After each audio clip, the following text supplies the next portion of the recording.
deixar, até porque na outra semana vai ter a questão da semana acadêmica, né? Então, aí vocês têm que acompanhar. Ah, meninas, deixa eu registrar uma coisinha aqui. Eu estou notando que está tendo uma certa insistência, vamos chamar assim. Deixa eu primeiro projetar aqui. Eu acho que de repente eu não me fiz claro, então eu quero me fazer claro agora. Eu solicito que qualquer comunicação referente ao assunto farmacologia seja feita via e-mail acadêmico. Não me mande para o e-mail particular. Eu não respondo e-mail particular. O registro tem que ser feito protocolarmente via e-mail acadêmico. Por quê? Até, vamos dizer assim, salvaguardar vocês e, é claro, o próprio também professor. Porque, vamos dizer o seguinte, sempre a gente tem o Marcos, como eu te falei, está aqui escrito. Ai, meu Deus. Peraí, vamos lá. marcos.abraão@croton.com.br, sempre eu respondo a vocês. Então, por gentileza, não me manda para e-mail particular. Eu não respondo. Eu não respondo, tá? Tem que ser feito o registro via modelos acadêmicos, porque é importante, inclusive, para a instituição, futuros, obviamente, que solicitações, etc, etc, etc. Então, gostaria de deixar isso claro, gravado, para isso, tá bom? Não teve uma primeira, uma segunda, uma terceira, já teve algumas vezes. Então, evite, não use. Eu não vou responder, tá? Qualquer solicitação, eu respondo prontamente no Marcos.Abraão. E eu tenho sempre feito isso. Tá bom assim? Então vamos combinar dessa maneira? Bem legal? Então, ótimo. Me fazendo claro, ou melhor, estão me ouvindo, né? Porque vocês estão tão caladinhas. Sim, professor. Pronto, tá todo mundo aí. Sim, professor. Graças a Deus. Então vamos nessa, vamos trabalhar, que nós temos algum. Praticamente não tem nem né, não tem, vamos dizer assim, não tem tanta coisa. Estamos no nosso cronograma. Até para alertar vocês como é que está a nossa vida. Hoje é dia 16, né? Nós teremos uma aula, semana que vem 23, não vai ter aula. E na próxima semana vai faltar exatamente menos de 30 dias para a nossa segunda prova. Passa rápido. Então, meninos, comecem a se organizar, vão estudando. Lembre-se, só um minutinho, Janine, eu vou te dar a palavra. Lembre-se que a prova é um evento cumulativo, ou seja, vai cair desde do início até onde eu chegar, e geralmente eu chego até o final. Eu sempre cumpro o calendário, isso aí é padrão Marcos Abraão, sempre atinjo todo o conteúdo acadêmico, então isso aí é bastante importante, tá bom? Diga aí, dona Janine, que eu posso te ajudar. Boa noite para você. Professor, boa noite. Eu sou aluna quase nova da turma que ficou do Quase senhor nova. minha Gostei vida. do quase nova. Tudo bem? Seja bem-vinda. Você está chegando hoje, né, Janine? Falando sério. Não, na verdade foi na semana passada, na hora da prova. Ah, foi. Acho que você chegou a falar comigo, não chegou a falar comigo? Falei com o senhor falou Pronto, que hoje me tinha uma resposta e faria. Agora, bacana.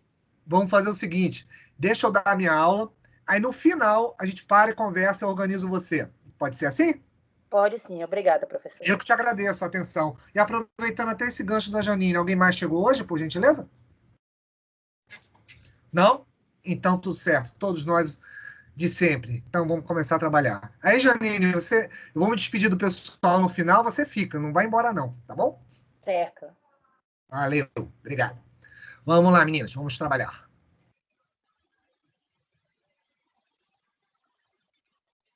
Acho que também tem outra coisa que também acho que não ficou clara. Eu lembrei aqui agora. Meninos, era só questão também de olhar os pontos de vocês. Alguns me perguntaram, professor, que você não botou os pontos totais. Aí eu fui entender, foi depois entender o que vocês estavam falando. Por exemplo, 600, estava falando que estava com 500. E tá certo. É só somar que eu dividi. Lembra que eu dei 200 pontos para vocês? Então, por exemplo, se você tirou, em hipótese, 700 pontos, eu te dei 200 logo de início e mais 500. Então, 500 mais 200, 700, na boa matemática. Senão, o trabalho valeria o quê? Mais de 1.000 pontos. Então, lembre sempre que o primeiro trabalho vale 1.000 pontos. Tá bom? E outra coisa, fiquem de olho no AVA. Até segunda-feira já estarei liberando a segunda também avaliação parcial.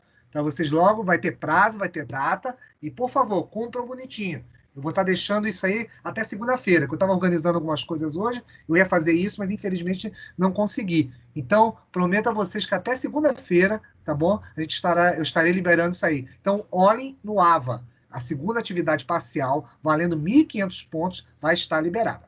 Tá bom? Então, vamos nessa. Vamos trabalhar. Então, como eu estava dizendo a vocês, vimos agora estudando toda a questão, obviamente, de farmacologia, vimos, obviamente, falamos a questão de histórico, a questão da abrangência, obviamente, que da história, vamos dizer assim, da questão da inserção dos fármacos na vida moderna, né? E a gente pode dizer que não apenas na vida moderna, mas isso desde os primórdios nos acompanha, né? Em função disso. Então, com isso, foi necessário também nós entendermos alguns princípios básicos. Esses princípios básicos foram em relação ao quê? Farmacocinética e farmacodinâmica. Onde falamos o quê? Em relação à farmacocinética. O percurso que esse fármaco, essa droga, vai percorrer pelo indivíduo, ok? E, é claro, a farmacodinâmica vai se restringir, vai exatamente o quê? Direcionar em virtude a quê? Em relação ao alvo. Ou seja, aquele alvo no qual está destinado aquele fármaco, ele vai ter a sua o quê? Importância, abrangência. Consequentemente, o que você vai ter ali? Você vai ter importantes eventos que vão caracterizar certamente como os efeitos, ou mesmo assim também os chamados efeitos que eu espero, ou chamados efeitos adversos. Tudo isso nos levou também a vermos que essa farmacologia, esses eventos todos que nós temos estudado, nos faz exatamente pensar como esse fármaco é produzido. Como você pega uma molécula primordial, consegue botar por vias industriais, certamente, vamos dizer assim, aumentar, potencializar, deixar mais duradouro aquele evento, e, consequentemente, você poder industrializar. É o que a gente tem nas nossas bancadas, nas nossas farmácias, nas nossas ampolas, por aí vai. Tá bom? Então, com isso tudo, é bastante importante para vocês em virtude disso aí. Isso nos faz também, e aí foi nosso último tema, nos levar, obviamente, que é as etapas, né? Que inclusive eu vou dar uma repassada nelas rápidas hoje. As fases 1, 2, 3, em relação ao quê? Para você ver como é esse fármaco, eu mostrei para vocês como era esse processo longo, né? Às vezes você precisa de uma década, praticamente, para poder liberar isso no mercado. Isso é bastante importante e significativo. E por quê? Para a gente poder entender, inclusive, o que a gente está passando hoje, né? A gente escuta por aí tanta coisa que chega a dói o ouvido, né? Ainda mais nós profissionais, né? Vocês, enfermeiros, farmacêuticos. Então, é bastante importante ter argumento, ter sustentação para explicar que a Anvisa ela não pode sair distribuindo bala. Isso não é bala. Remédio não é bala. Remédio não é, obviamente, fármaco de qualquer tipo, não é coisa que você toma igual refrigerante. Você simplesmente que tem que ter o quê? Todo um controle, todo, obviamente, um padrão de qualidade no mercado. Então, com essa ideia, com essa concepção exatamente vigente, você simplesmente tem que ter o quê? Ser criterioso para você não ter exatamente efeitos adversos. Então, efeitos adversos são sempre o que nós não queremos para os nossos pacientes. Então, nós queremos dar o quê? Uma melhor, vamos dizer assim, farmacoterapia, e, consequentemente, obter qualidade e um pronto restabelecimento, obviamente, desse indivíduo, que é o nosso paciente.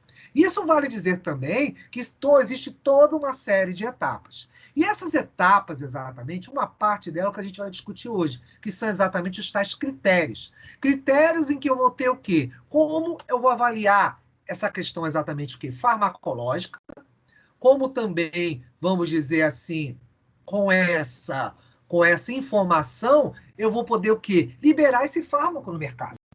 E isso é importante, porque todas essas informações, obviamente, é feita através de quê? De um sistema regulatório.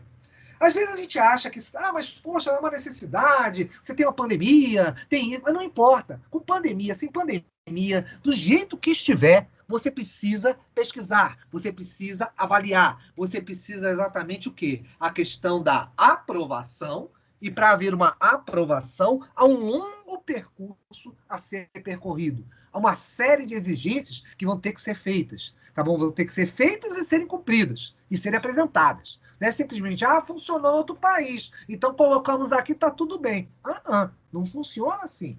Tanto que, por exemplo, a gente viu um caso mesmo relacionando os nossos ídolos atuais com isso aí. Se a Anvisa não tivesse ido na Índia, não ia ver exatamente que os invases das vacinas estavam contaminados.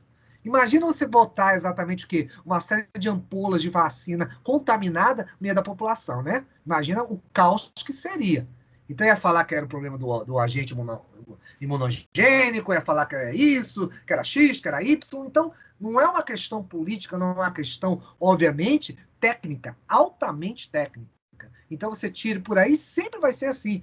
Passa governo, entra governo, quem quer que seja, não importa. Você sempre vai ter que ter esse critério. E é isso que a gente vai ficar discutindo, pelo menos nessa aula e nas outras aulas, exatamente desse, né, com essa base aí. Tudo bem até aí? Podemos continuar? Então, silêncio significa aqui sim. Por favor. Opa, pois não. Então, o que acontece? Esbarramos de novo naquela questão exatamente dos eventos reguladores, agências reguladoras, agências que pelo mundo vieram exatamente a aparecer para poder combater exatamente o quê? Uma série de questões, né? Até falei da talidomida para vocês. Quem não estava aqui nessa aula, ou quem não assistiu, não viu lá o vídeo, a talidomida é um remédio para enjoo para mulheres. Mas o problema é que ela causava uma série de alterações congênitas. Então, isso causou um grande pânico na Europa. Então, várias crianças nasceram com o quê? Parte do cérebro, sem braço, sem perna. Foi um caos. E aí entrou-se pesado, exatamente o que vocês estão vendo aqui. A agência europeia, exatamente, que ela existe até hoje. Todas elas existem até hoje, né? Tanto que você escuta falar muito da FDA. Então, com isso, por exemplo, a primeira delas, que foi exatamente sobre isso, ela envolveu exatamente o quê? Olha, até o tema que foi o xarope, que por acaso teria um sistema de ressuspensão, e esse diluente do xarope estava contaminado. Então, por isso que vocês vão ver, e a gente comentou, e eu vou voltar a falar disso novamente, que você tem uma série de protocolos, etapas, que tem que ser passadas, avaliações por lotes, e mesmo saindo, vocês vão notar que, de novo, eu também vou insistir nisso, mesmo saindo, obviamente, o quê? Mas está liberado, professor, está lá, passou pela fase 3, está tudo bem, solta no mercado. Solta no mercado, mas fica de olho. Que vai vir a fase 4. A fase 4 exatamente é o quê? Que a gente depois vai falar novamente. É os eventos que você vai avaliar do quê? Do fármaco distribuído na população. Que imagina, mesmo eu colocando centenas, às vezes milhares de testes, milhares de estatísticas relacionadas a pacientes, muitas vezes eu ainda vou encontrar uma série de, digamos assim, vamos dizer assim, efeitos. Às vezes efeitos que vão ser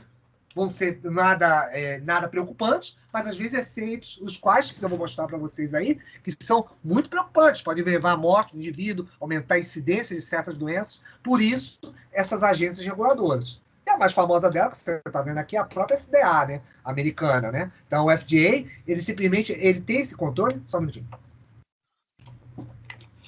Tem esse controle em virtude disso aí, e é essencial que haja isso. Porque, é claro, você dá sustentabilidade, eles são integrados. O nosso, a Anvisa, o FDA, a agência europeia, a australiana, todas elas têm exatamente integração e tocam, tem um banco de dados. Elas trocam exatamente essas informações. Você tem exatamente essa que foi muito importante, que apareceu um pouquinho depois da nossa, que é exatamente uma central que controla exatamente o quê? Medicamentos na Argentina. Ou seja, os eventos sul-americanos são controlados por eles. Mas acaba sendo todas elas trocam informações, trocam banco de dados, tecnologia, e isso é essencial para a gente poder avançar, e vocês vão ver bem isso, como eu falei para vocês nessa aula e na próxima, exatamente referente a esse assunto. Bem, com essa ideia, nós precisamos, obviamente, ter a nossa. E com a nossa apareceu aí a Anvisa. Um importante evento regulador, uma importante agência reguladora que exatamente responde ao Ministério da Saúde. Tá? Então, o ministro da Saúde, você tem uma autonomia, aquilo é certo, tá bom? Por isso que a gente chama isso no sistema público de autarquia, ou seja, ela tem uma autonomia financeira, você não depende de ninguém. Então se eu só te dou dinheiro se você liberar o... Não, ela tem um fundo próprio, ela tem todo um sistema próprio para ser mantida, para fazer essa regulação.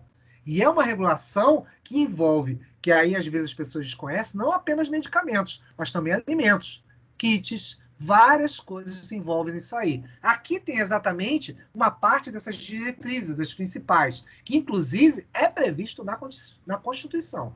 É uma lei a de número 9782. No 7º artigo, você tem lá, estabelecer normas, propor, acompanhar, até ler para vocês.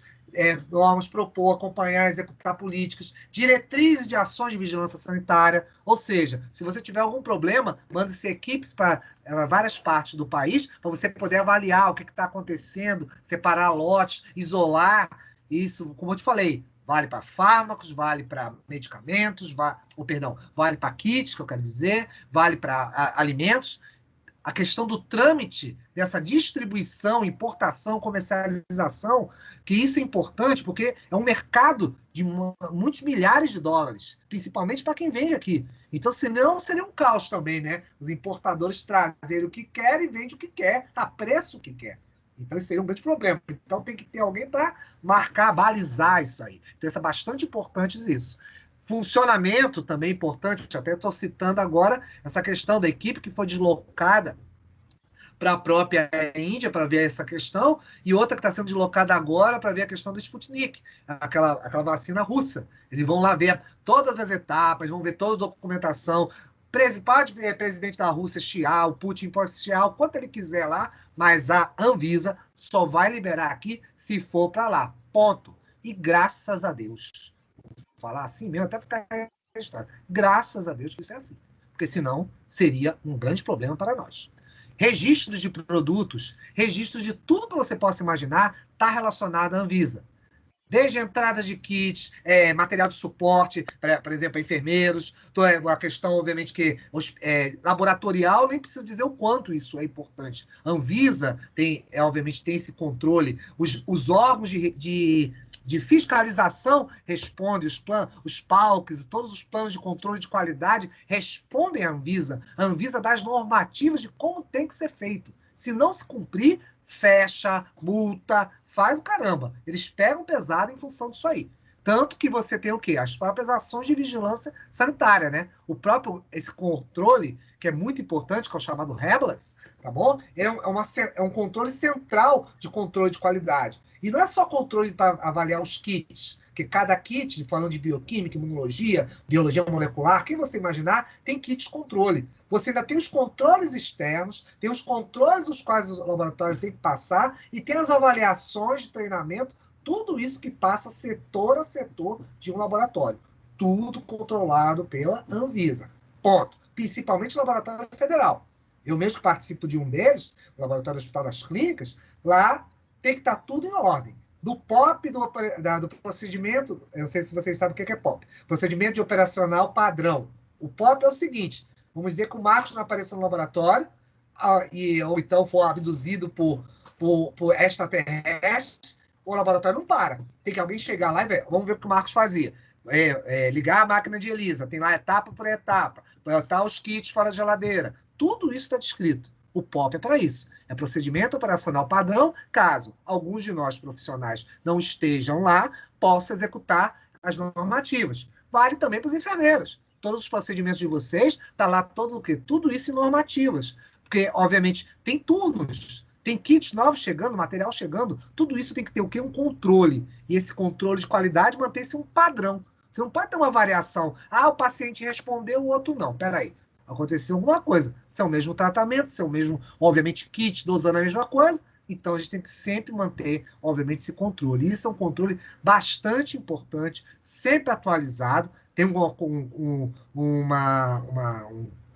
digamos assim, uma grande corporação técnica, tá bom? Vários profissionais envolvidos nisso, de várias áreas, tá bom? De farmacêuticos, biólogo, biomédico, enfermeiro, tudo que você possa imaginar, sempre está voltado, sentando para discutir, tempos em tempos, inclusive essas próprias normativas. E isso já tem um certo tempo, como eu disse a vocês. Isso é previsto em Constituição.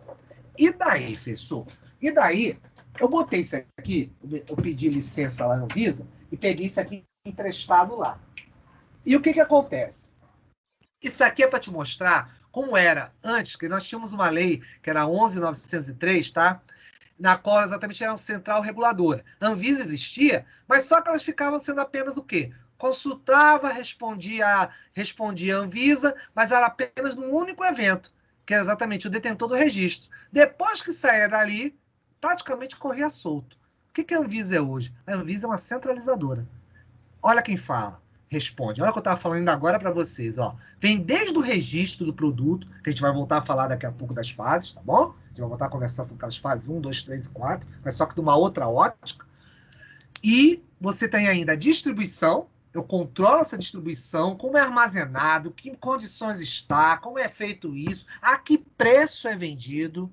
Isso aí também a gente vai falar. Ah, pensei que ele cobra o quanto ele quer. Nada disso. Não corre solto assim, não. Nada disso. Ainda mais agora. Ela controla muito bem isso aí. Depois, você ainda tem o local dispensador. Estamos falando aqui de uma farmácia, estamos falando aqui de um hospital, estamos falando de próprio laboratório. Tudo isso para dar uma melhor assistência até o foco, que é o teu cliente, que é o teu paciente. Então, a Anvisa tenta exatamente monitorar, porque ela quer ser controladora. Para exatamente não ter desvios, ter confusões no meio dessas histórias aí. Você, de vez em quando, mesmo com esse controle todo, você não escuta historinha que alguém desviou alguma coisa, que alguém vendeu não sei o quê, que alguém pegou o material, vendeu por fora. Mesmo com isso aí tudo. Então, vocês verem como isso tudo é controlado. Tudo isso, obviamente, é determinado, quantidade, quando você tem kit, materiais, coisas que eu vou discutir depois com vocês aí já, que são os fármacos mesmo. Você vai ver que tem fármacos que são de graça, que a gente distribui com valores de mais de 10 mil dólares, tá bom? Os kits, e você simplesmente tem tudo isso aí de graça para a população. Eu vou falar disso já para vocês. Então, isso tudo tem que ser muito bem visualizado, muito bem centralizado aí, obviamente, para a Anvisa, e isso aumentou mais ainda essa peneira com a lei 13.410, tá bom? 2016, exatamente para isso aí. Então, não importa, como eu disse a vocês, ninguém da esfera, vamos dizer assim, político-administrativa, e para isso aí. Isso não ocorre interferência, ela é independente. Por isso que você escuta o tempo todo falar nos noticiários que a agência é uma agência independente. E ela funciona realmente de uma forma independente. Tá bom? Dúvidas? Perguntas? Tudo certo? Vamos nessa. Qualquer coisa me para.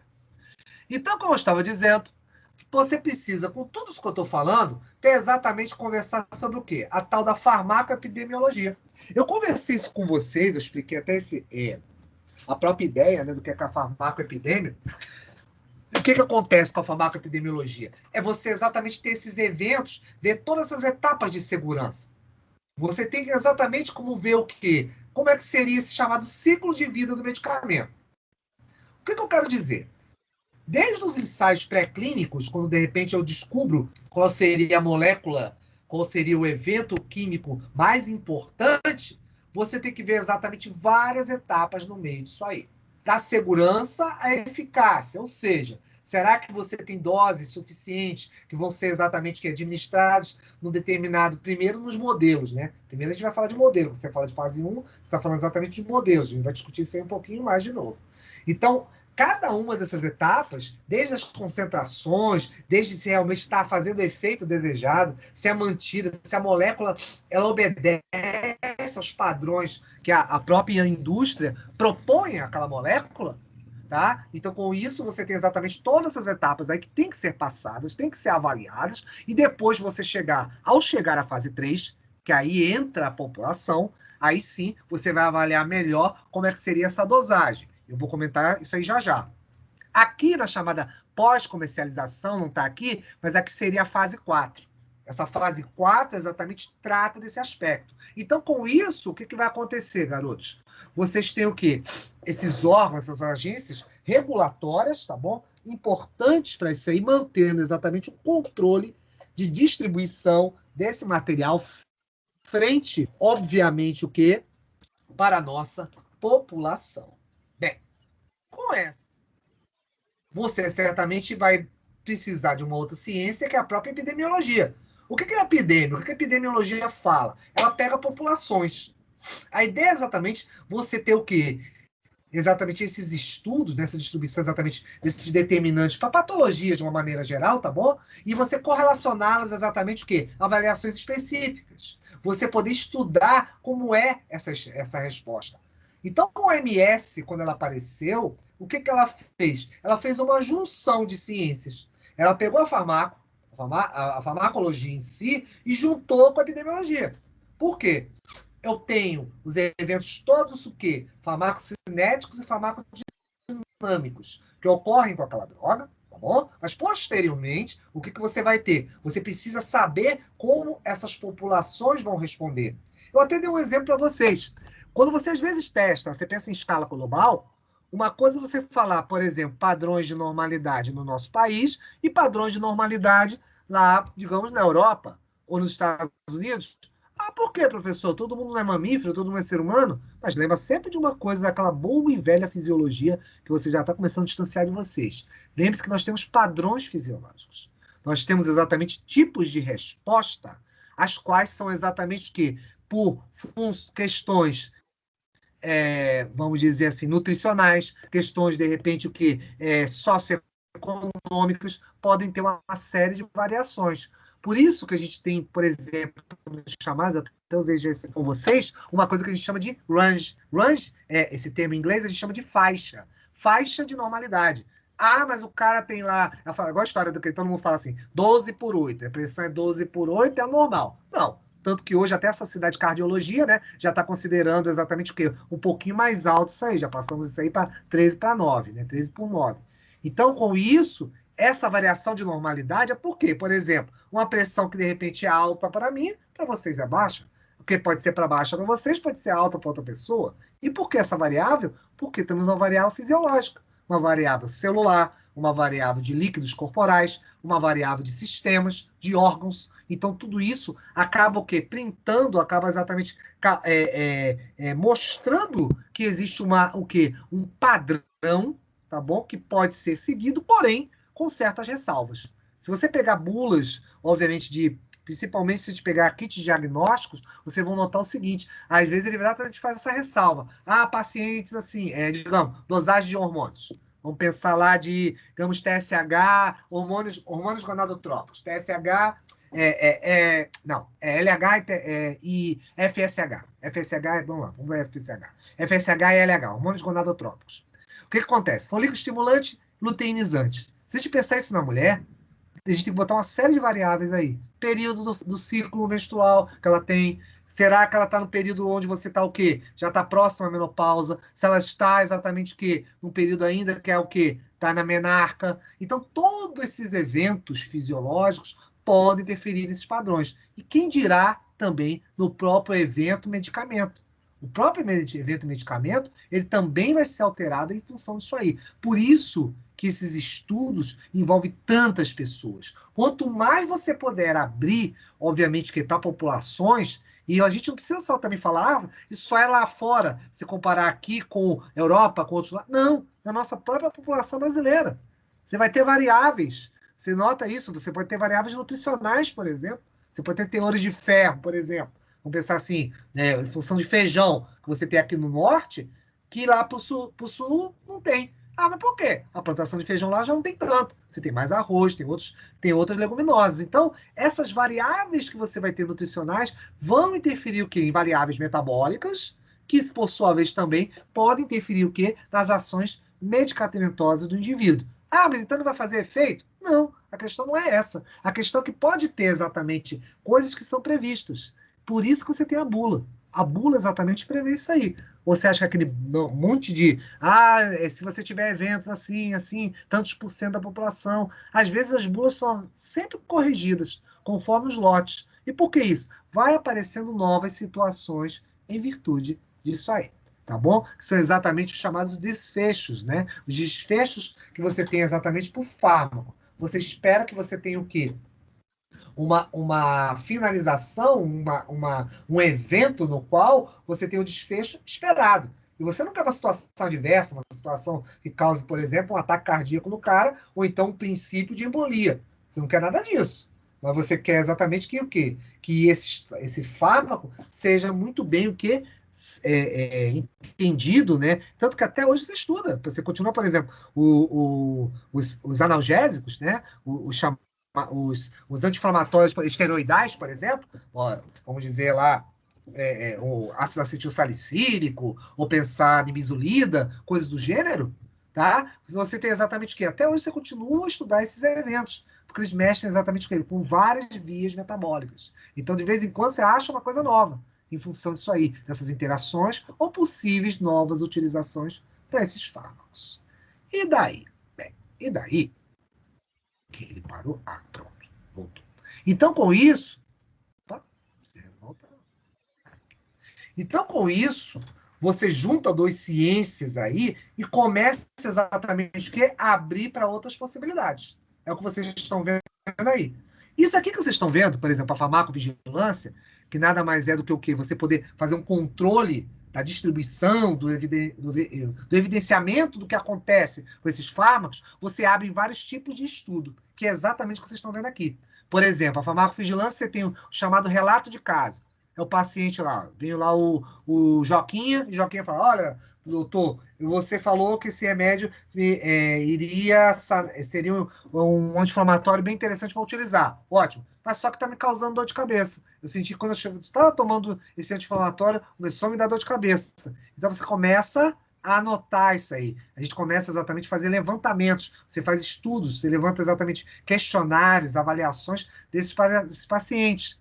Outro que a gente chama que é parecido são a série de casos, ou seja, eu pego esses vários casos, Joquinha, a Aninha, a Jovenita, várias dessas pessoas, pego os prontuários deles e vou comparando. Aí você começa a ver, opa, tem uma coisa que ele está relatando aqui que a Jovenita e a Joaninha também estão vendo. Então significa o quê? Vamos parar para avaliar isso aí. Isso é importante exatamente fazer esse estudo. O que a gente chama também, o que te leva, o que a gente chama de análise de série temporal.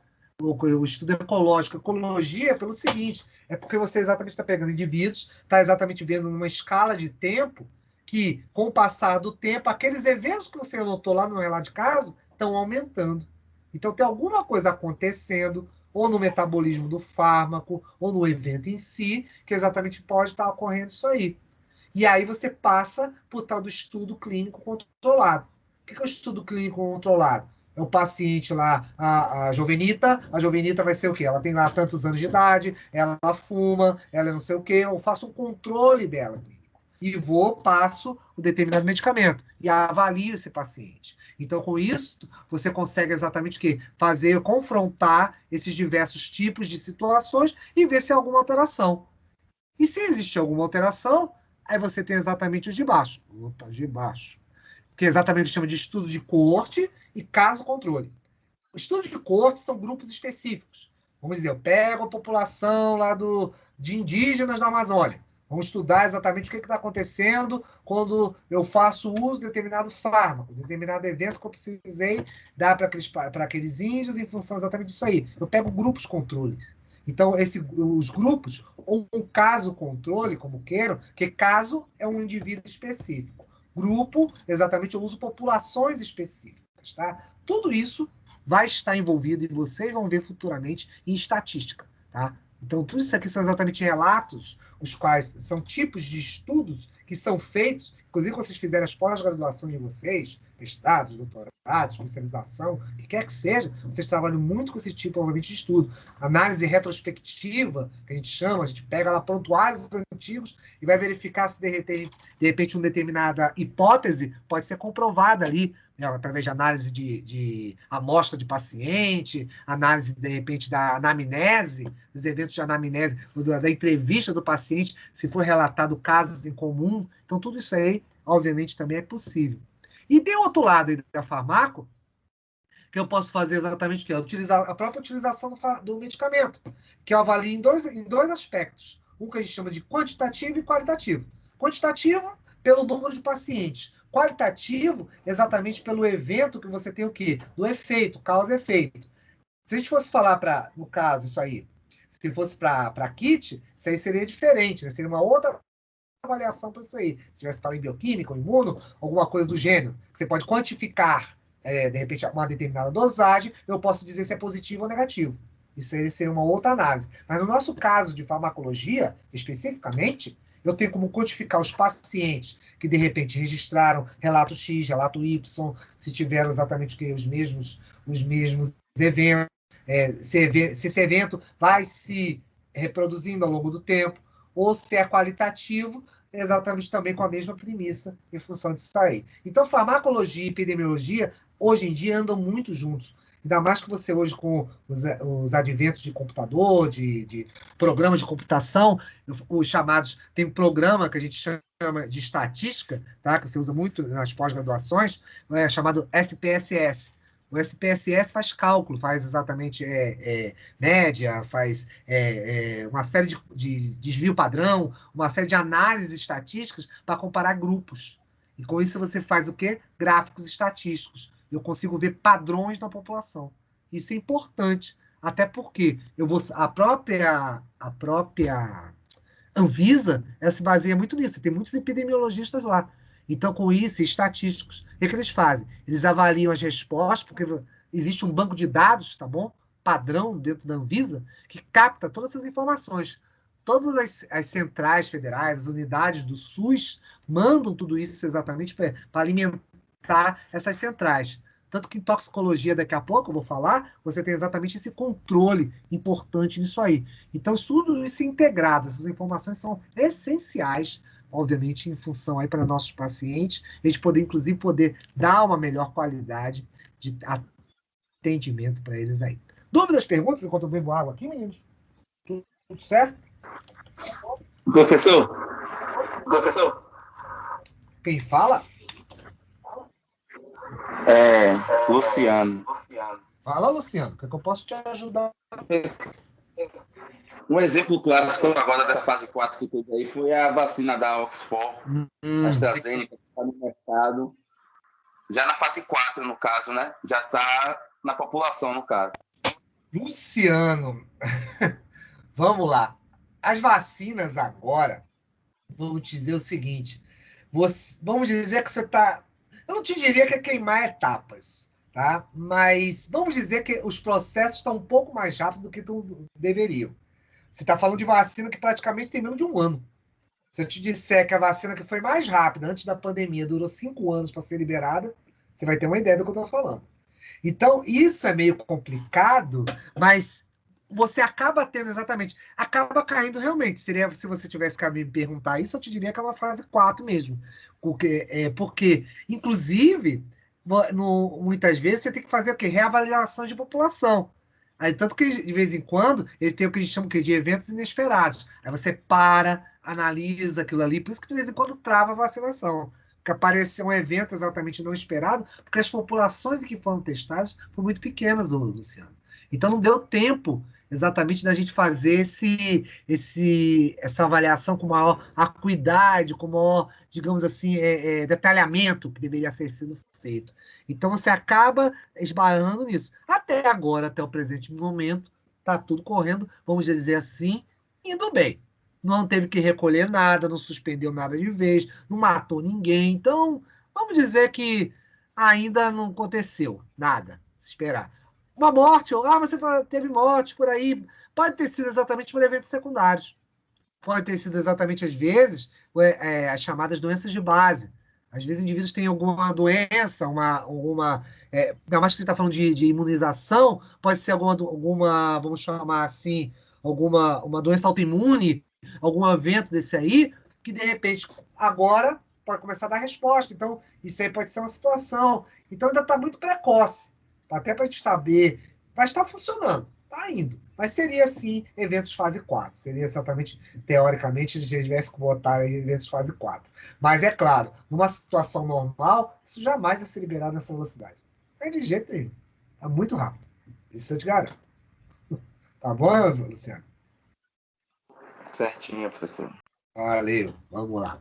Vamos olhando que tem mais coisas aí. E para você ver como isso tem bastante tempo e vocês terem uma ideia, eu só peguei isso aí só para exemplificar para vocês.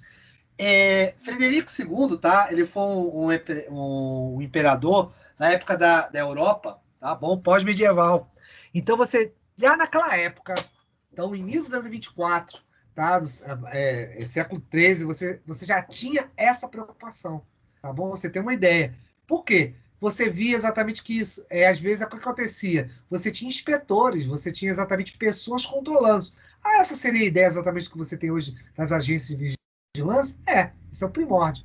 Isso exatamente é o primórdio disso aí. Então, com isso, o que acontece? Vocês têm... Deixa eu só ajeitar uma coisinha aqui. Só um minutinho, meninos. Que eu estou vendo aqui que... Olhar de professor é fogo. Então, como eu estava falando, esses eventos todos que nós temos, tá bom? São exatamente calcados nesses primórdios exatamente que da preocupação. O ser humano sempre teve preocupação com isso, que é óbvio. Você nota, você está lá administrando algo na tua população e, de repente, um governante, como o próprio imperador aí, em 1224, chama a atenção que o pessoal está começando a falecer, acontecer alguma coisa, então vamos pesquisar. Então, obviamente, os pensadores daquela época fizeram com que, obviamente, pudessem avaliar isso aí. Deixa eu só ver se tem alguém aqui na porta. Então, com isso, meninos, o que acontece? Há uma preocupação muito grande por parte exatamente dos indivíduos, desde o começo dos tempos, em função disso aí, dessa qualidade do que você vai distribuir a população em geral, né? A população de cada povo, reino, ou como você queira chamar. Aí você fala, e daí? E daí que você teria exatamente aí, entra também uma outra instituição, um outro evento, um outro grupo muito importante, que é exatamente o chamado um Sistema Nacional de Informações Tóxico-Farmacológicas, chamado CINITOX. O que ele é? Ele é um órgão vinculado ao Ministério da Saúde, tá bom? Desde 1980, mas ele tem um envolvimento, uma coisa especial, exatamente intoxicações medicamentosas. Um de vocês tinha me perguntado até sobre isso, você vai falar sobre toxicologia, eu falo alguma coisa, mas vocês vão ter uma disciplina exatamente falando especificamente de toxicologia. Eu falo um pouco do caráter, vamos dizer assim, de análise mais global, tá bom? De toxicologia. E isso aí tudo está sendo liderado há muito tempo pela Fiocruz, tá bom? A Fundação Oswaldo Cruz, que exatamente todos esses casos, esse banco de dados, é alimentado e é mandado para a Fundação, para avaliar esses padrões. Então, eles têm, por exemplo, padrões de acidentes por medicamento, por grupos. Tem uns gráficos que eu vou mostrar para vocês aqui, só de curiosidade. Então, vocês vão ver aí, tem uma série de eventos que têm sido, obviamente, aqui monitorados, até para você saber ter um controle disso. Aqui, por exemplo, é um desses gráficos. É porque eu até procurei gráficos um pouquinho mais atuais, mas os levantamentos que eu tive, que eu vou mostrar daqui a pouco, vão até 2017. Geralmente eles demoram um pouco menos, um pouquinho mais de uma década para você poder fazer novas, digamos assim, avaliações. Aí você está vendo aí, professor, mas a gente está diminuindo. Tinha lá em 2006, tinha 34 mil, mas agora simplesmente você está, que caiu lá para 2009, 26, 540. Então, eu acho que está tendo uma estabilidade. Nada disso. Ao contrário. Esses eventos, deixa eu mostrar, só te dar uma ideia disso aqui. Que esse é o mais novo que eu achei, que foi de 2017. Você nota que, e aqui é uma coisa muito interessante, eu tinha visto uma outra tabela, mas não quis botar aqui não. Antes, quem tomava mais medicamentos, vocês terem uma ideia, eram homens. Mas só que com o passar do tempo, o que aconteceu? Começou a baixar, ficou igualitário, homens e mulheres, e o que aconteceu? Já em 2017, esse número ainda está maior. Passou homens a tomar menos medicamentos que o quê? Que as mulheres. Então as mulheres começaram o quê?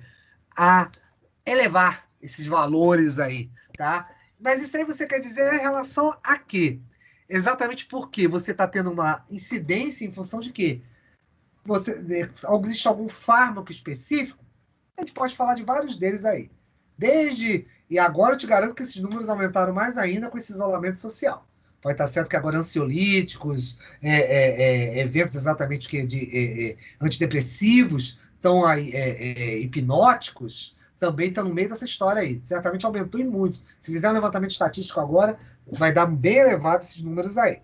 Bem, mas como você repara, veja só uma coisa como é interessante isso. Repara que em 2017 você tem uma elevação, exatamente, teve uma queda, né? Uma queda para indivíduos do sexo masculino e mulheres, houve uma elevação em função disso. Mas o que eu quero, como é que eu consigo isso aqui? Isso exatamente é alimentado, é mandado exatamente para o quê? Para esses bancos de dados. Então, nisso aí você começa a ver estatísticas. por fármacos. E ali, aqui, como eu te falei, existem várias outras tabelas dessas, mas eu não entrei muito em detalhe, porque depois vocês vão ter disciplinas específicas. Mas, só para vocês terem uma ideia, por exemplo, analgésicos entra aí, com muito consumo mesmo. E depois vocês vão aprender, deixa eu só botar alguém aqui para dentro, que os analgésicos estão num grande grupo que a gente chama de anti-inflamatórios, e são os chamados não esteroidais. Por que leva esse nome? Mais adiante, vocês vão aprender o seguinte. Alguém quer falar alguma coisa? Não. Então, você vai aprender mais adiante o seguinte, que os anti-inflamatórios têm esse grande grupo, dois grandes grupos, os esteroidais e os não esteroidais. Os anti-esteroidais, que a gente chama exatamente de AINES, é a turma do ácido acetil salicílico, nemizolida, são esses fármacos, tá bom? Eu geralmente usado para analgésicos mais fracos. Que isso aí é só explicando pelas vias metabólicas que eu vou te explicar isso aí. Então vai ter uma outra farmacologia que vai explicar isso para vocês. E você tem exatamente os esteroidais, entre os esteroides, os corticoides, uma série de eventos. São eficientes? São, bastante, mas dão muitos efeitos colaterais. Tá? Então não vou tomar nunca. Não, também não é isso. É tomar com prescrição. É você tomar com um controle. E isso é a parte importante. A gente usar exatamente, vamos dizer assim, com critério. Porque o grande problema é quando a gente toma esses fármacos e não os usa com critério. Então, essa seria exatamente o grande problema. Então, quando você faz a utilização disso, criteriosamente, está tudo certo. Porque, por exemplo, os Estados Unidos mesmo agora se defronta com um grande problema em função disso. A segunda coisa que mata lá, depois do câncer, é anti-inflamatório. Com a quantidade que eles tomam. É muito grande. Então, você vê que o índice de mortes lá é muito elevado. Porque ele causa várias alterações metabólicas. Tá bom? Em função disso aí. Só para vocês terem uma ideia, só para vocês entenderem o que eu estou falando, o anti-inflamatório, por exemplo, esteroidal, quando eu falo dele, ele pode ser analgésico, ele pode ser antipirético, que é um antitérmico, pode controlar exatamente o que? Eventos de coagulação, ou seja, ele interfere exatamente em eventos coagulatórios, e é claro, ainda com tudo isso, tá bom? Ele consegue bloquear.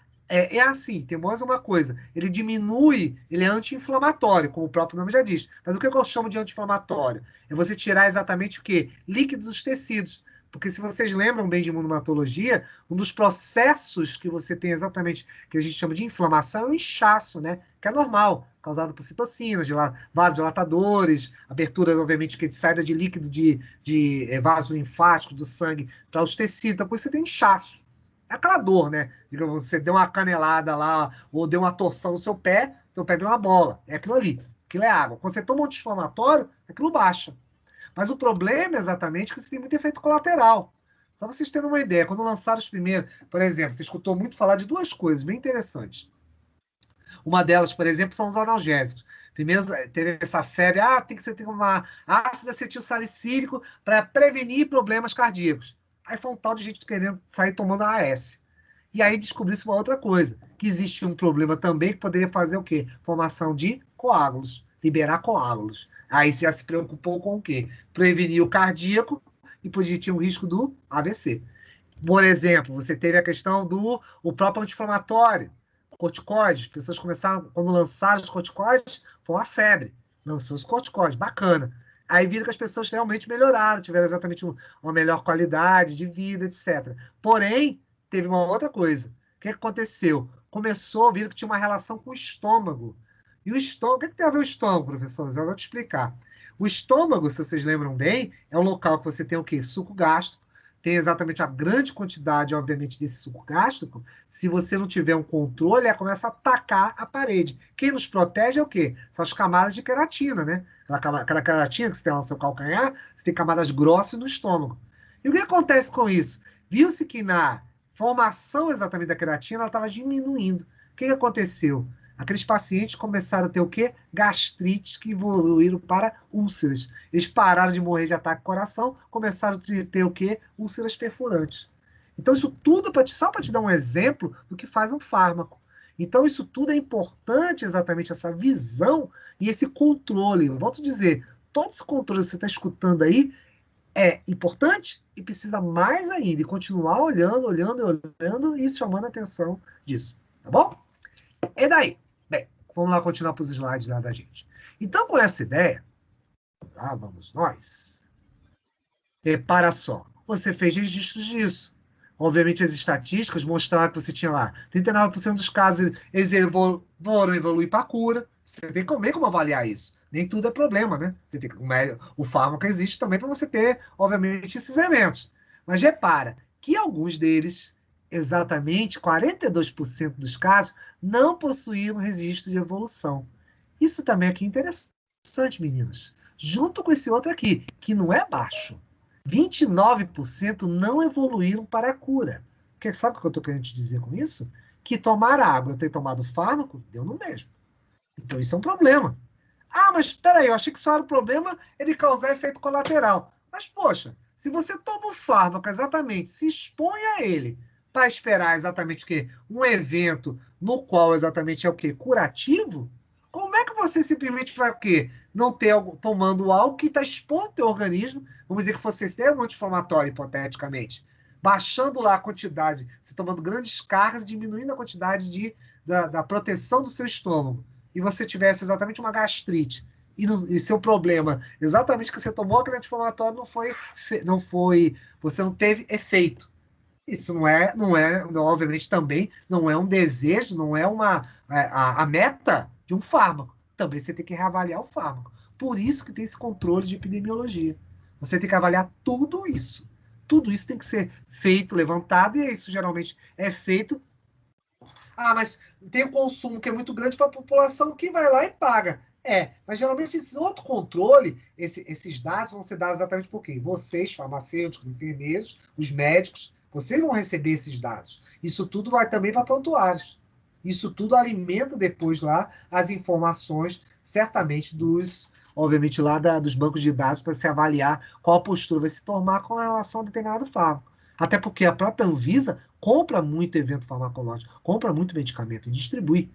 Então, com isso, você certamente precisa avaliar isso aí. Estão entendendo o que eu estou falando? Tá tudo bem? Enquanto eu bebo água aqui. Certo. Pelo silêncio, tudo certo. Vamos nessa. Então, vamos lá. Aí você esbarra nesse nomezinho aí, que é patente.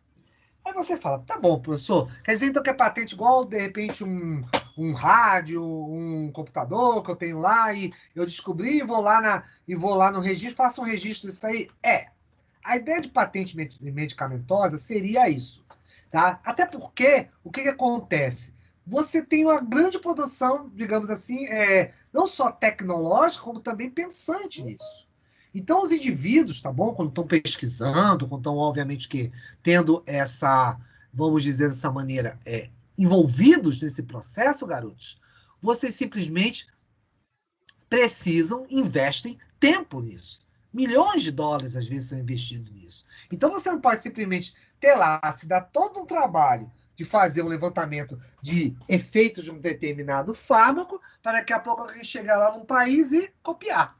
Então, isso aí, exatamente, é o grande problema, às vezes, das grandes brigas em função disso aí, tá bom? Que isso aí também, inclusive, vai gerar uma outra coisa importante que foi significativa para o nosso país, que daqui a pouco eu falo. Então, isso faz com que essa chamada propriedade intelectual, tá bom? Foi um evento, primeiro, você tem uma ideia, o primeiro já se preocupava com isso no século XIX, 1883. Já estava preocupado com isso. Você tem uma ideia como isso já era vigente naquela época. Quem dirá agora? Então, com isso, o que acontece? A tecnologia, é claro, avançou muito rápido. Até a pergunta do Luciano aí. Você tem essas vacinas que você tem agora, você usou muitas tecnologias diferentes. Desde você usar eventos moleculares via DNA, como também trabalhar com RNA, síntese proteica, eventos exatamente, vetores de expressão, coisas que a gente imaginava que utilizaria daqui a mais algumas décadas ainda. Era para ser agora. Mas em virtude, em função exatamente da emergência, da necessidade sanitária que nós estamos passando, foi-se necessário usar essas ferramentas. Por isso que essas vacinas caíram tão rápido no mercado, em função disso aí. E aí, é claro, fez algumas exceções em função disso, para a entrada disso. Mas mesmo assim, ainda está tendo muita exigência, obviamente, muito protocolo, tem que mostrar a documentação, não é assim que corre a coisa. Então, tudo isso foi necessário que acontecesse o quê? Exatamente as chamadas, obviamente, peraí, que negócio aqui. Só um minutinho, meninos. que você tivesse exatamente os chamados controles. Esses controles exatamente que você teria em função dessa, vamos dizer assim, divulgação dessa informação, ela é muito importante. Por que que é tão importante assim, professor? Porque com isso, garotos, você precisa, obviamente, ter o quê? Essa propriedade intelectual são marcas, são nomes, são exatamente eventos químicos que são descobertos em laboratório que gerou muita demanda não só financeira, como de tempo. Então, é claro, não é justo que você saia copiando tudo e pronto, não teve nenhum trabalho. Então, tudo isso aí fez com que você criasse, obviamente, sistemas para poder respeitar isso aí. O Brasil entrou no meio dessa história. E isso é importante porque também a gente produz muita coisa, tem muita coisa que os nossos pesquisadores estão produzindo aqui. E tanto que você teve aí, né, um acordo, inclusive, que você firmou lá no Uruguai, mais ou menos produzido de 1994, que via a chamada OMC, Organização Mundial do Comércio. Mas espera aí, o que tem a ver a Organização Mundial de Comércio com a farmacêutica? Tudo, né? Você comercializa também fármacos, tecnologia. Então entra também no comércio. Tudo isso também pesa em função disso. Isso é muito importante, porque você criou exatamente, inclusive, eu não vou entrar em tantos detalhes, mas algumas agências, né? Essa aqui mesmo, deixa eu traduzir isso para vocês. Agreement on Trade Related Aspects of Intellectual Property Rights. Traduzindo, isso exatamente é o quê? Relações de tradição, credibilidade em relações de tradição nos aspectos intelectuais das propriedades dos indivíduos. Ou seja, você tem exatamente uma agência chamada TRIPS, na qual exatamente faz esse tipo de controle. Exatamente faz com que haja o quê? Você tenha um controle, obviamente, em função dessa circulação. Seria mais ou menos isso. Por isso que você acredita exatamente nos direitos, exatamente em propriedade intelectual. Intellectual Property Rights é o quê? Direitos de propriedade intelectual. Essa é a tradução disso. Então, esses direitos de propriedade intelectual estão exatamente armazenados aonde? Naqueles comprimidos, naquelas cápsulas, naqueles elixires, naqueles xaropes. Então, tudo isso exatamente precisa ser controlado e certamente que organizado em função disso aí. Acho que alguém chegou aqui. Tá vendo? A internet instável, coitado do Caio. Vamos lá. Caio. Então, com isso,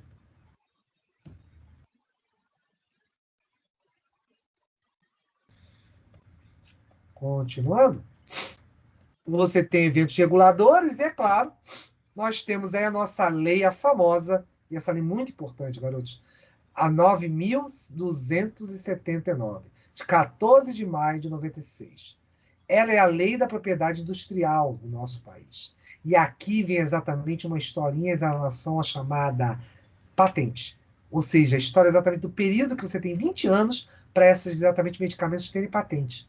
E sabe o que acontece? Depois disso, você aprova o pedido de desenvolvimento das novas moléculas. Mas só que tem um detalhe nisso aí. A propriedade intelectual está nisso. Mas só que tem uma coisa. O que a gente fez? Durante esse período, eu posso utilizar o fármaco. Aqui, por exemplo, você está vendo um exemplo disso. Tá? São exatamente os medicamentos para AIDS, para HIV. Você usar, durante certo período, os medicamentos que são importados. Mas depois, passar esse período de 20 anos, o que eu posso fazer? Eu posso quebrar a patente. Quebrar a patente é dizer o seguinte, garotos. Eu posso simplesmente pegar esse fármaco, tá bom? Destrinchar ele e descobrir quem é o princípio ativo. E eu começo a comercializar sem uma série de, vamos dizer assim, todos aqueles incrementos que você tem nos grandes laboratórios. Ah, mas não estou roubando propriedade intelectual? Aí é que está. Você faz uma jogada com as grandes multinacionais. A multinacional, para poder entrar aqui, ela tem que se submeter a essa lei. Se ela não entra. E a gente é um grande mercado, né? Estamos falando de mais de 250 milhões de pessoas, então você tem um grande mercado de consumo, possível consumo, né? Espero que não, né? Esperamos que não. Mas você tem um mercado grande com o mercado consumidor. Então, você trabalhar exatamente com esses...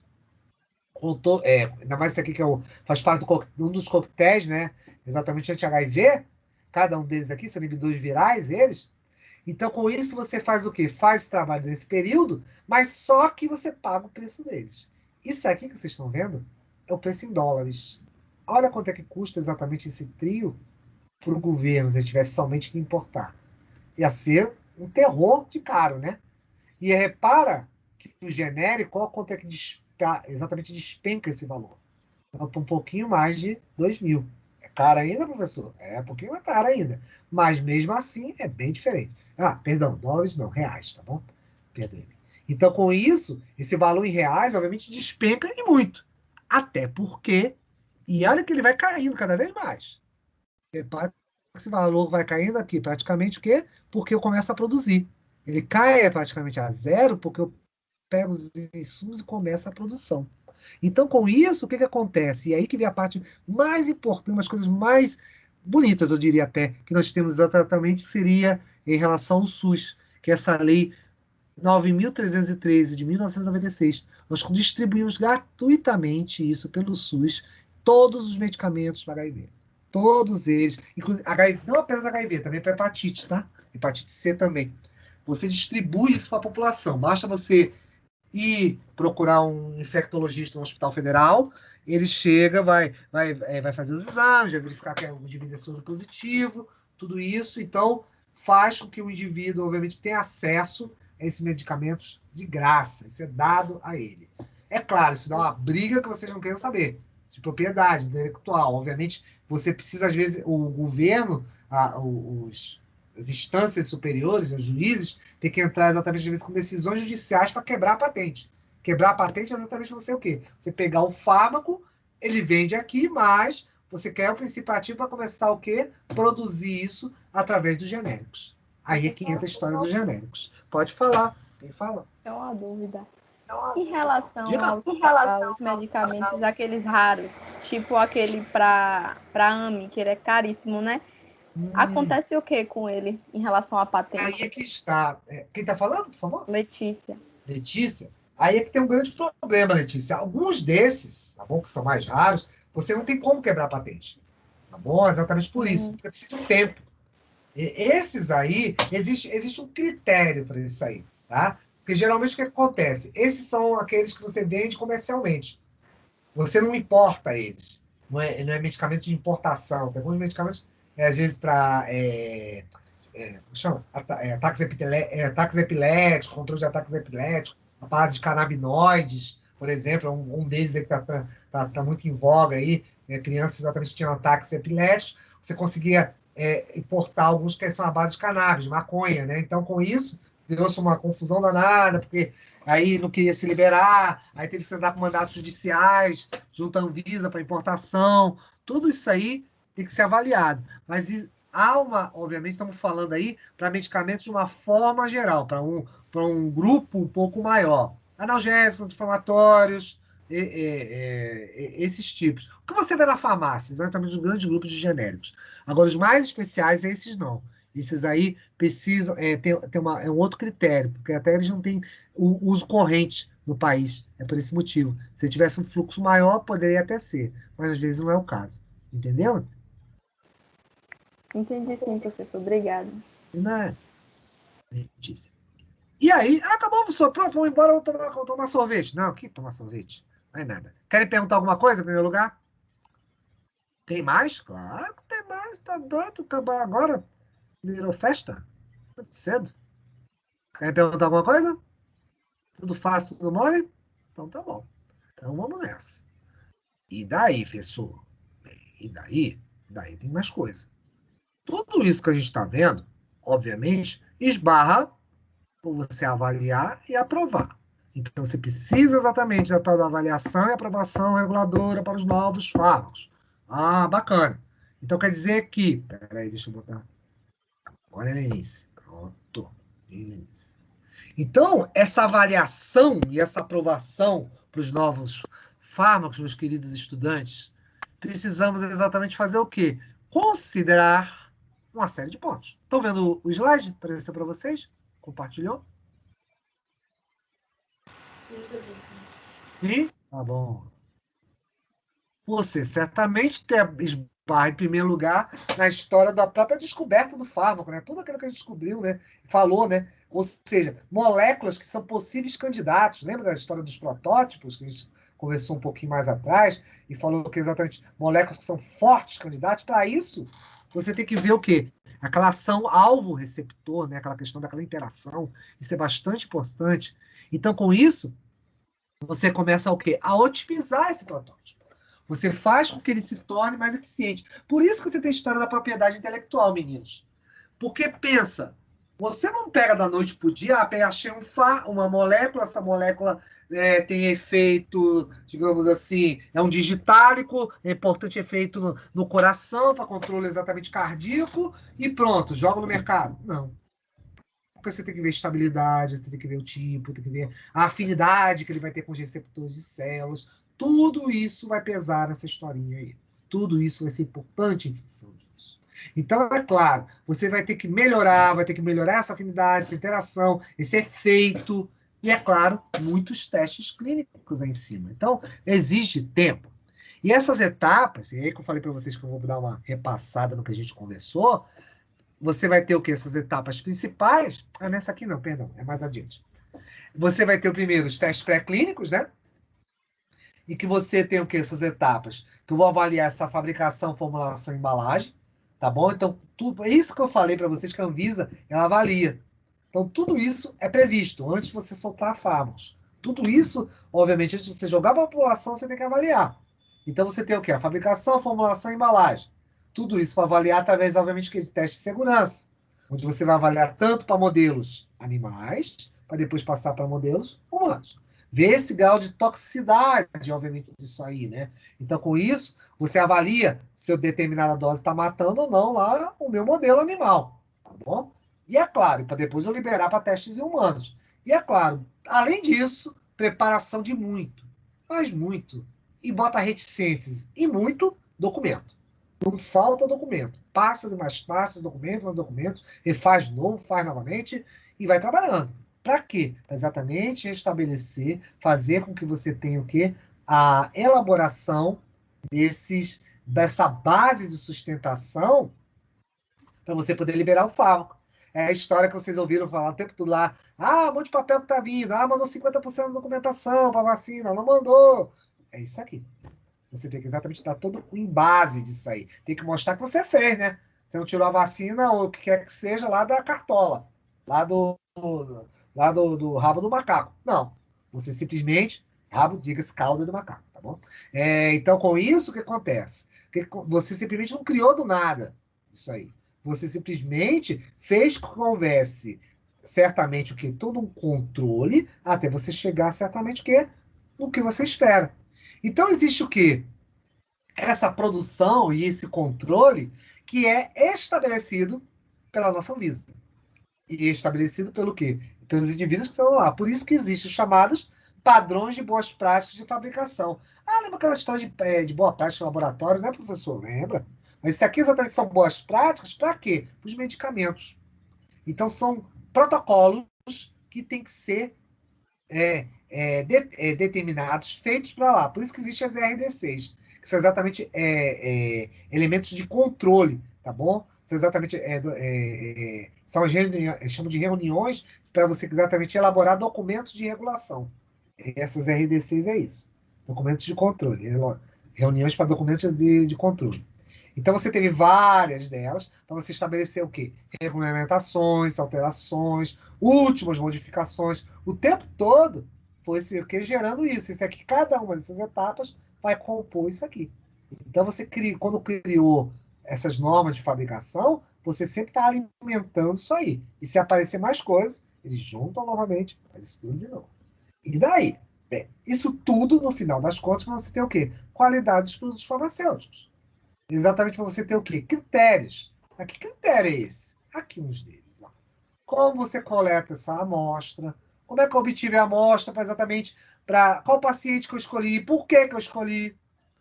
As especificações também daquele fármaco, qual seriam, como é que seria esse paciente, por qual motivo, a execução dos testes, tá bom? Eu tenho que exatamente ter o quê? Critérios de organização para você poder avaliar o que a gente chama de testes mais relevantes, né? Você exatamente tem a questão também de você estabelecer que seria o quê? Você poder liberar o próprio fármaco para o uso, né? Porque a gente tanto está falando isso aí, isso te leva à comercialização e distribuição.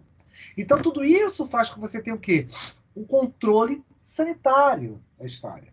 Lembra lá da Índia que eu falei? Que aí fica essa briga aí. Ah, mas lá fora foi liberado. Por que não libera aqui? Aí fica o pessoal falando isso no ouvido da gente o tempo todo. Por causa disso. Porque vai que, de repente, o cara simplesmente lá tinha algum problema de contaminação no lote do produto. E aí, como é que fica? Quem é que responde? Então, com isso, só um minuto. Então, com isso, é muito importante que haja certamente esse critério. Critério para trabalhar, critério, obviamente, para você o quê? Poder escolher e determinar certamente qual vai ser a melhor forma de utilizar isso aí.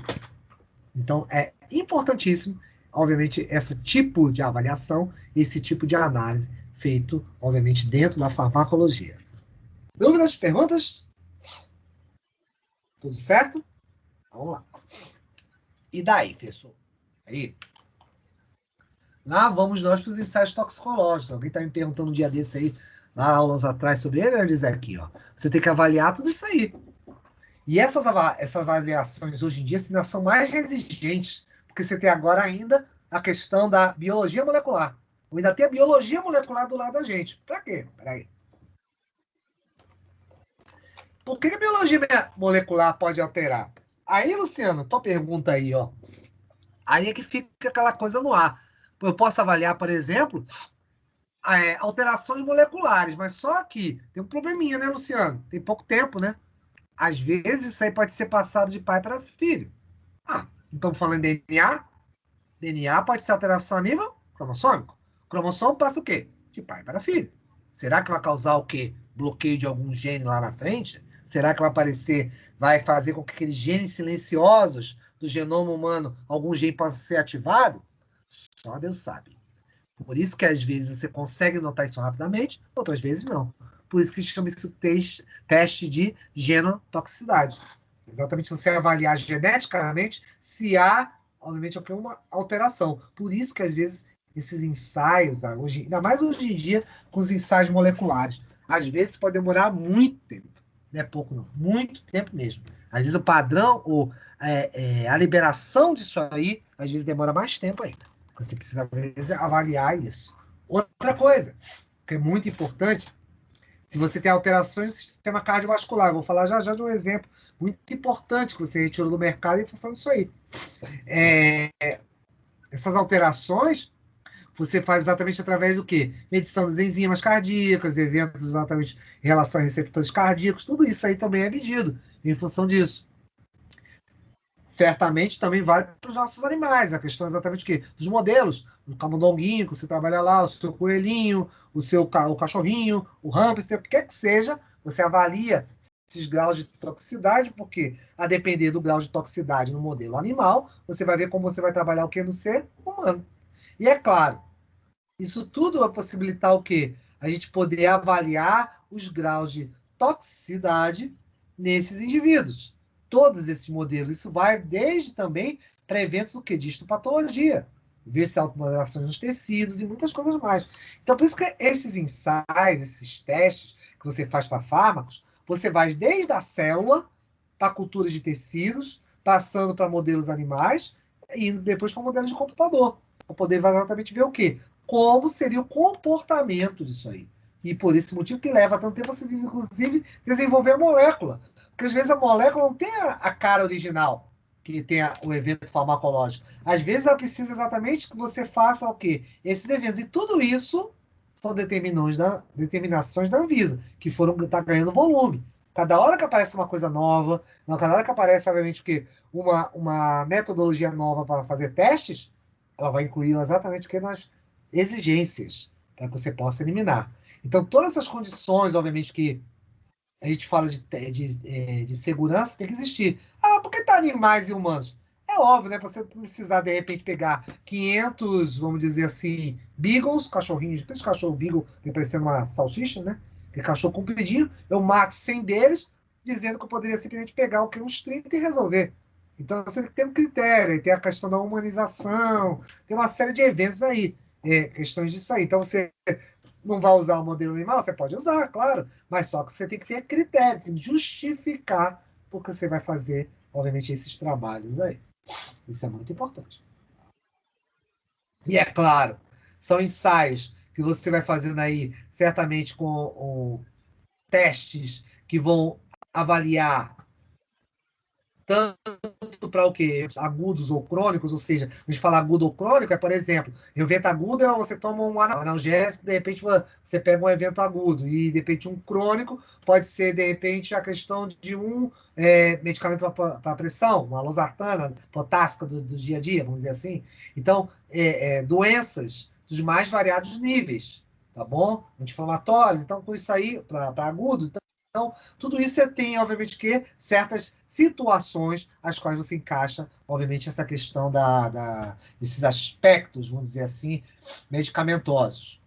E isso te leva a umas coisas bastante interessantes, que aí vem até o que eu estava falando, eu estava até avaliando.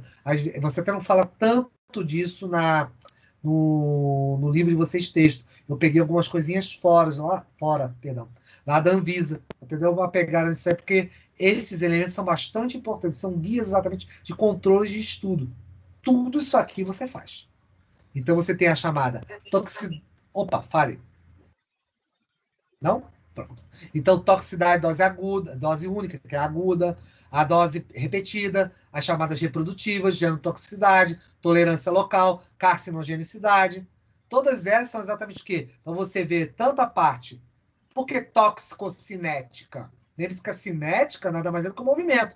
Pode ter eventos exatamente o quê? De intoxicação ao longo do que exatamente da farmacocinética. Aqui um conhecido de vocês aqui embaixo, ó, ADM, administração, distribuição, metabolismo, excreção.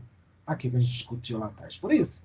Então, porque exatamente você avaliar o efeito farmacocinético é muito importante. Ah, mas a gente vai ver os protocolos todos? Não, não me interessa porque é muito longo, não tem necessidade. Mas é importante a gente ter uma noção do que é. Porque uma bela hora, você escuta e você, sei, legal. Não, você pelo menos já ouviu algum dia na sua vida. Então, por exemplo, quando você fala estudo de toxicidade de dose única, aguda, você tem exatamente naquele que você vai avaliar essa toxicidade. Ou seja, você vai ter administrar e em períodos exatamente mais curtos, com menos de 24 horas, você consegue avaliar exatamente isso aí. Então, geralmente você faz isso o quê? Em animais, e você faz exatamente um trabalho muito mais, vamos dizer assim, em vivo, tá bom? Mas só que em modelos animais. Você não faz isso em gente. Depois, os de doses repetidas. Eu vou testando. Lembra a história de você ter lá 500, sei lá, 100 cachorrinhos? De repente eu não preciso de 100 cachorrinhos, eu posso ter em 20. Para ver exatamente o quê? Avaliar o perfil toxicológico. Ah, mas coitado do bicho, você vai matar o bicho. Bem, entre matar o bicho e matar a gente, né? A gente tem que testar, né? Então, com isso é importante. Então, você faz administrações repetidas disso aí, tá bom? Para ver exatamente o que é efeito de toxicidade. Então, você avalia o quê? Órgãos, avalia exatamente a fisiologia dele, vê, colhe sangue, depois vai dissecar o bicho, vai ver exatamente que os tecidos, se houve alguma alteração, avaliação bioquímica, tá bom? Então, tudo isso é feito em função disso aí, e você cria um banco de dados também disso, de informações. Outro, toxicidade reprodutiva. Aí você exatamente pode ter o quê? Substâncias que às vezes possam interferir na reprodução do indivíduo. Então você tem às vezes eventos isso aí, são às vezes riscos que podem ser atribuídos, né, que você testa, drogas que possivelmente podem alterar o quê? Os eventos da própria formação. Lembra que eu estava falando da talidomida ainda agora? Que exatamente foi o quê? Que naquela época você não tinha isso. Esse é o grande ponto.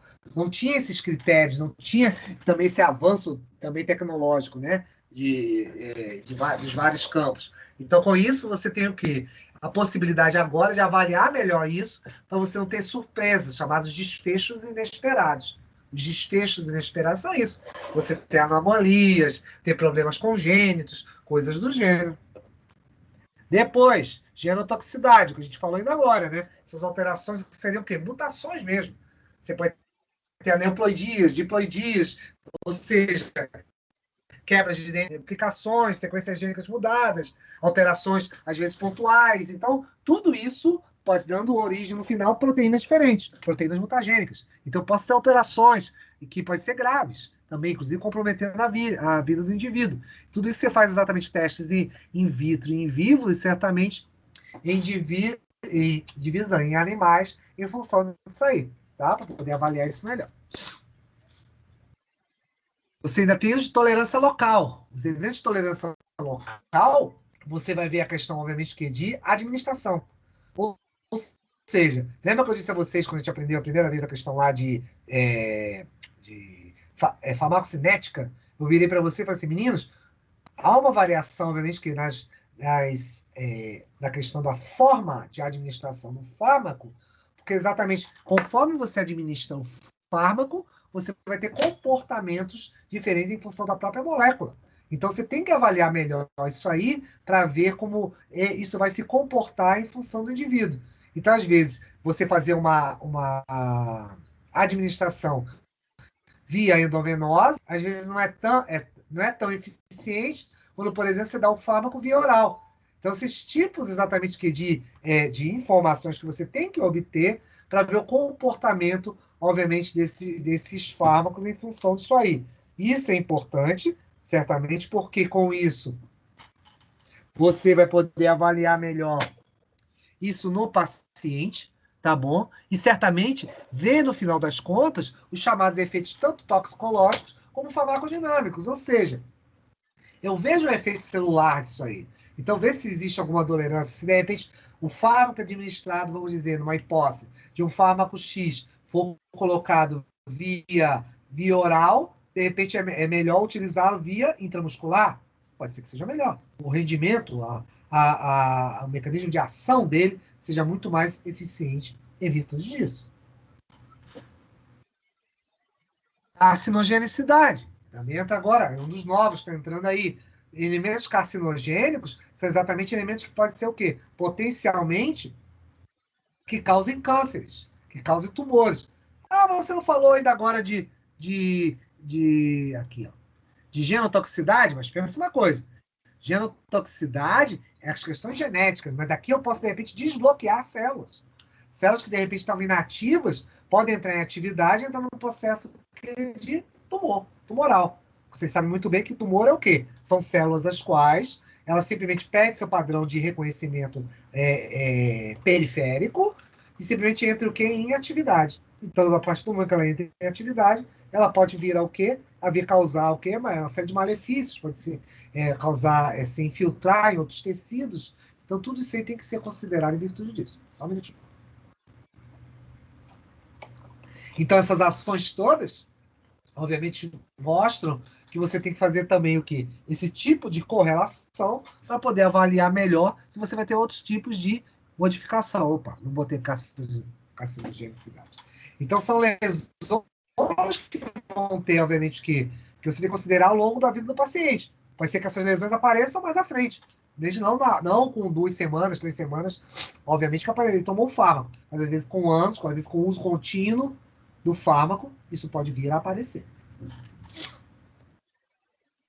E é claro, esses ensaios toxicológicos, vocês certamente quando escutar esse termo, a gente chama em sílico, porque é placas de silício, né, dos computadores, são modelos computacionais. A gente tem como testar isso. Tem computadores, garotos, que tem programas que exatamente você tem como usar a forma da molécula, a estrutura molecular dela, ou seja, a bioquímica, a química que ela é formada, e ver, de repente, a compatibilidade, de repente, com o receptor. Você sabe lá como é a sequência do receptor, o tipo de proteína, o tipo de elemento químico que você tem no receptor celular, e você vê a questão dessa afinidade. Então, com isso, você tem como avaliar isso via modelo computacional. Isso é bem interessante. Você tem também a questão de você poder utilizar o que? Ela in vitro, tá bom? Só um minutinho, deixa eu ver aqui alguém que chegou aqui na sala.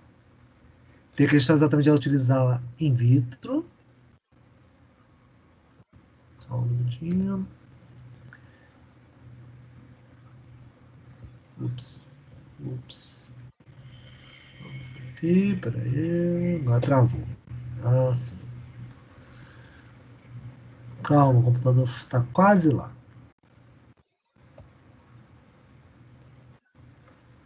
É que vocês estão travado aqui. Vocês estão aí, meninos? Estão me escutando? Meninos? Aqui, professor. Ok. Sumiu tudo aqui, peraí. O rebelde aqui, o computador. Peraí. Estamos aqui, professor. Graças a Deus. Que bom ver a voz de vocês. Deixa eu Não primeiro... precisa ficar carente, estamos aqui lhe ouvindo. Fico mesmo. E eu fico carente mesmo. Ah, fico. Vocês têm que aparecer aí pra mim. Ai, peraí, garoto. Não é nem carente. Agora que o negócio travou aqui. Senhor. Esse Teams, de vez em quando, também é difícil. Peraí. Vai dar tudo certo.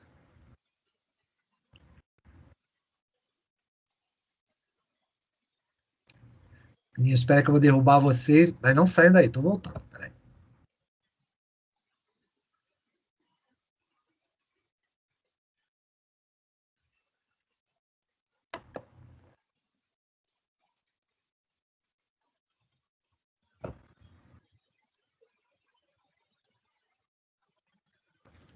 Acredite se quiser. Ficou...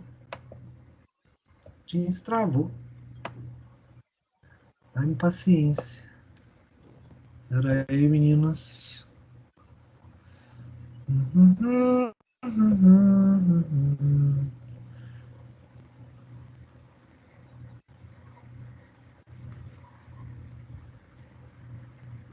internet diminuiu a velocidade também por aqui. Pera aí.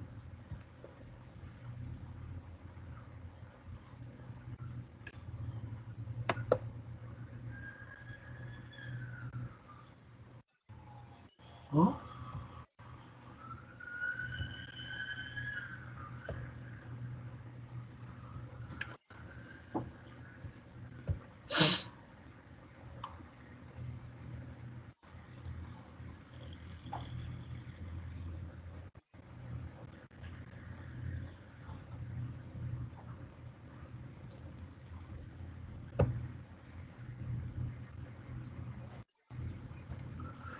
Caramba.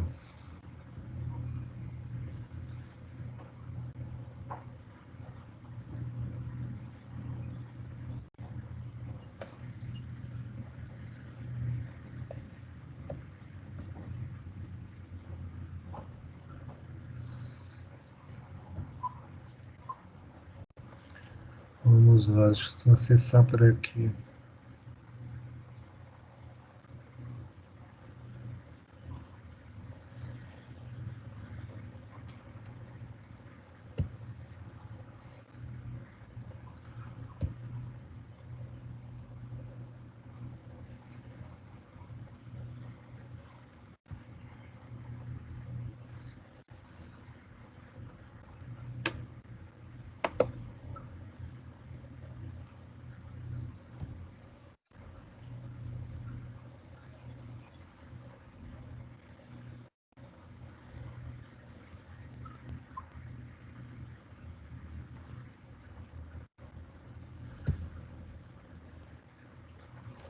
Vou ter que reiniciar o Teams.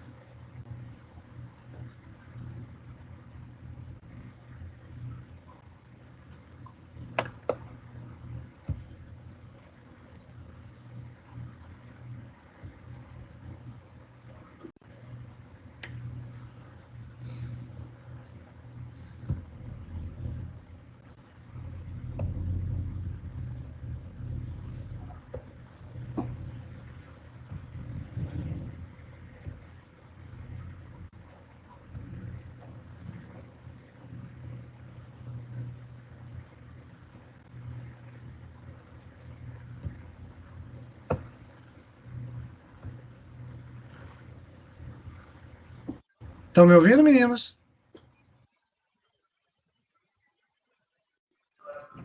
Meninos? Yes, teacher. Nossa, o negócio apagou todo. Falei, pronto, agora eu vou ter que reiniciar o computador. Faltava essa. Estamos aqui ouvindo. Graças a Deus. Então pronto, voltamos ao normal. Voltamos ao nosso trabalho. Deixa eu compartilhar aqui. Perguntas, alguma coisa, garotos? Tudo certo aí? Se quiser, é só perguntar. Deixa eu só tirar esse slide daqui, que fica mais leve.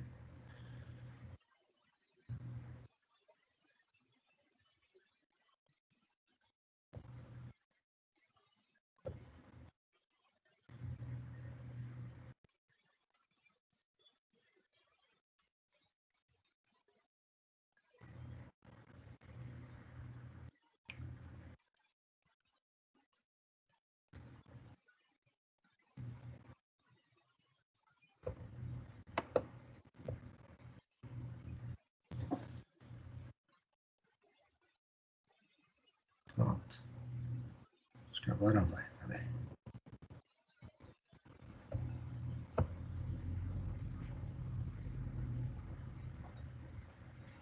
Não vai nada. Peraí, meninos. Agora desligou o slide. Senhor. Vai dar tudo certo, Marcos. Vai dar tudo certo.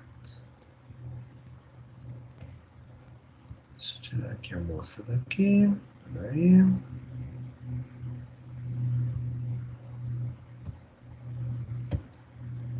Avisa daqui. Pronto.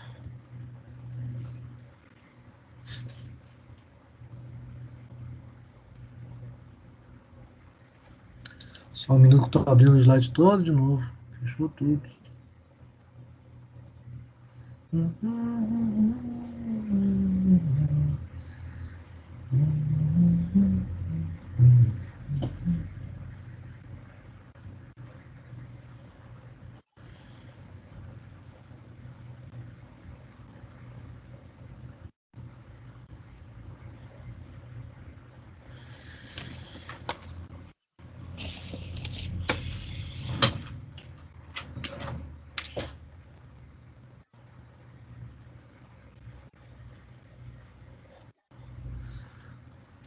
Vamos lá, Marcos. Farmacologia. Aulas. Critérios de regulação. Pronto. Critérios regulatórios.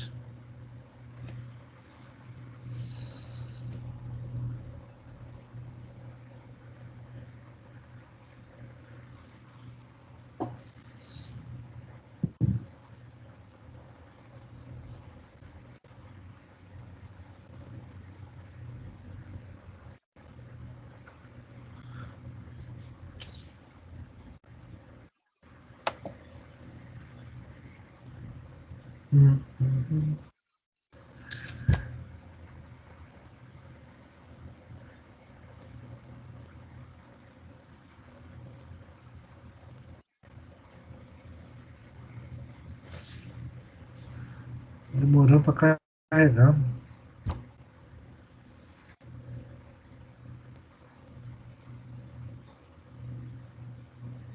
Travou.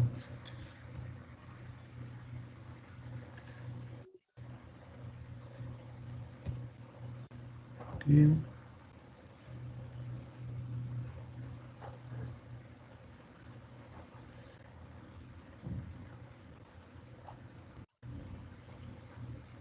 Agora vai. Pronto. Acessando.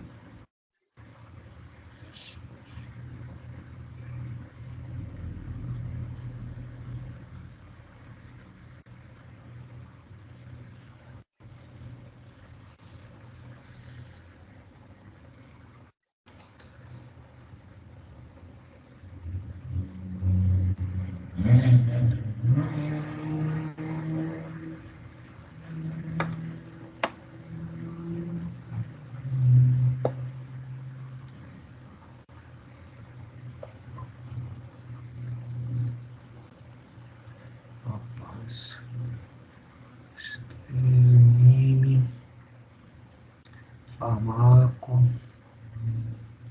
Aulas. Estou aqui, não fui embora não.